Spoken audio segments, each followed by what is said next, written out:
તો સુરેન્દ્રનગર યુનિવર્સિટીનો બીજો પદવીદાન સમારોહ યોજાયો, જેમાં અંદાજે 2100થી વધુ વિદ્યાર્થીઓને ડિગ્રી એનાયત કરાઈ. ઉપસ્થિત મહાનુભાવો દ્વારા ડિગ્રી એનાયત કરવામાં આવી.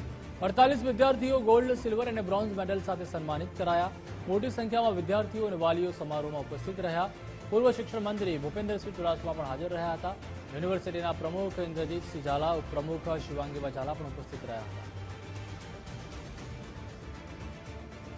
આ પ્રોગ્રામમાં આજે સુરેન્દ્રનગર યુનિવર્સિટીના 2182 વિદ્યાર્થીઓએ ડિગ્રી મેળવી છે, જેમાં યુજી, પીજી અને પીએચડીના વિદ્યાર્થીઓ સામેલ છે.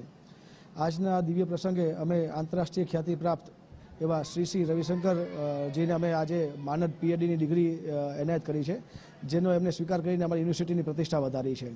ખાસ આજના પ્રસંગે યુનિવર્સિટીમાં 3 વર્ષ સુધી ખૂબ જ મહેનત કરનાર વિદ્યાર્થીઓને અમે 16 વિદ્યાર્થીઓને ગોલ્ડ મેડલ, 16 વિદ્યાર્થીઓને બ્રોન્ઝ મેડલ અને 16 વિદ્યાર્થીઓને સિલ્વર મેડલથી અમે એનાયત કર્યા છે, જેમાં યુનિવર્સિટીનું પ્રતિષ્ઠા છે અને એમના ભવિષ્યની ઉજ્જવળ ભવિષ્ય માટે અમે એમને શુભકામના પાઠવેલ છે. પહેલી યુનિવર્સિટી છે કે સુરેન્દ્રનગર યુનિવર્સિટી, બાકી તો અલગ અલગ નામથી યુનિવર્સિટીઓ ઓળખાતી હોય છે.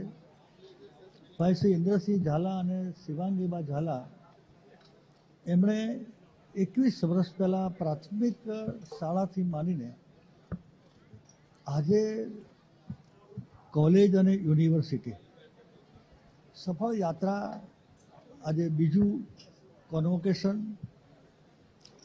2181 જેટલા વિદ્યાર્થીઓને પદવી એનાયત.